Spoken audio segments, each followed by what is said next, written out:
Assalamualaikum warahmatullahi wabarakatuh. Perkenalkan, nama saya Sarwani Abda. Saya peserta Latsar CPNS BNN gelombang 2 angkatan 4 kelompok 4. Saya ditugaskan di Badan Narkotika Nasional Provinsi Kalimantan Tengah dengan formasi jabatan sebagai penjaga tahanan. Video kali ini akan berjudul tentang saya dan instansi saya, yaitu Badan Narkotika Nasional Provinsi Kalimantan Tengah. BNP Kalteng adalah instansi vertikal Badan Narkotika Nasional yang melaksanakan tugas, fungsi, wewenang Badan Narkotika Nasional dalam wilayah Provinsi Kalimantan Tengah. BNP Kalteng saat ini dipimpin oleh Bapak Brigjen Pol Dr. Andes Edi Suarsono. BNP Kalteng pertama kali berdiri pada tanggal 1 Oktober 2011 saat dipimpin oleh Bapak Dwi Suarsono SEMMA yang beralamat di Jalan Ahmad Yani nomor 26, Kecamatan Palandut, Kota Palangkaraya. Kemudian pada tahun 2014 mendapat hibah tanah dari pemerintah Kota Palangkaraya dan dibangun gedung tingkat 2 di Jalan Takasiang nomor 12, Kecamatan Biken Raya, Kota Palangkaraya. BNP Kalteng punya visi dan misi, yaitu visinya mewujudkan masyarakat yang terlindung dan terselamatkan dari kejahatan narkotika dalam rangka mewujudkan Indonesia maju yang berdaulat, mandiri, dan berkepribadian berlandasan gotong royong. Sedangkan misi dari BNP Kalteng ada 3, yaitu memberantas peredaran gelap dan pencegahan penyalahgunaan narkotika secara profesional. Yang kedua, meningkatkan kemampuan lembaga rehabilitasi dan pemberdayaan ketahanan masyarakat terhadap kejahatan narkotika. Yang ketiga, mengembangkan dan memperkuat kapasitas kelembagaan. Kemudian mengenai apa tugas saya di BNP Kalteng ini, jadi di sini saya ditugaskan sebagai penjaga tahanan sesuai dengan peraturan Kepala Badan Narkotika Nasional nomor 6 tahun 2016 tentang pengawasan tahanan, bahwa penjaga tahanan adalah pegawai BNN yang mendapat surat perintah untuk melaksanakan penjagaan tahanan pada rutan BNN, entah itu BNP ataupun BNRI.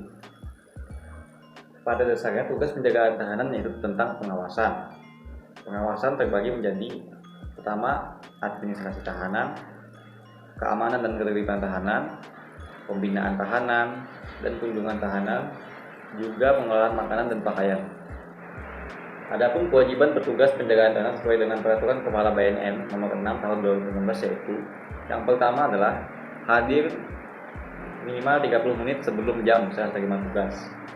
Hal ini penting karena sebelum memasuki jam tugas, kita harus meriksa dulu apakah buku mutasi dari petugas sebelumnya sudah sesuai dengan kenyataan yang ada. Kalau tidak, maka kita harus menceknya dulu, seperti jumlah tahanan di buku mutasi harus sesuai dengan jumlah tahanan yang ada di dalam rutan tersebut. Yang kedua, menjaga kebersihan dan keamanan lingkungan rutan.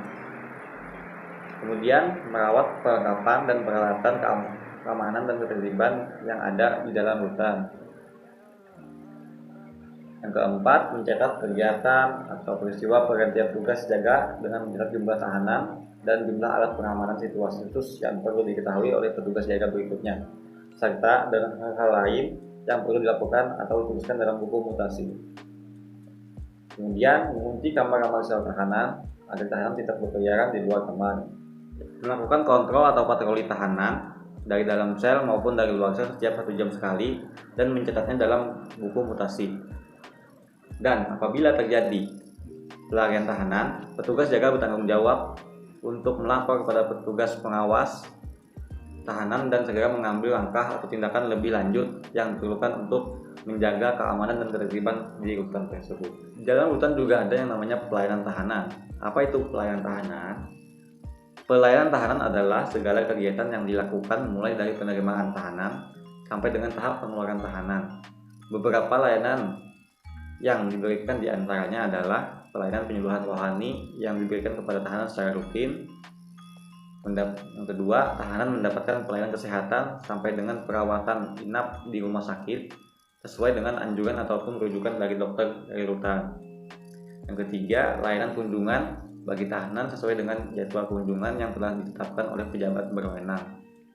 Keempat adalah pastinya tahanan diberikan makanan sesuai dengan standar yang memenuhi gizi dan kalori setiap sesuai dengan menu dan porsi serta jadwal yang telah ditentukan dalam daftar makanan yang memenuhi syarat kebersihan dan kesehatan.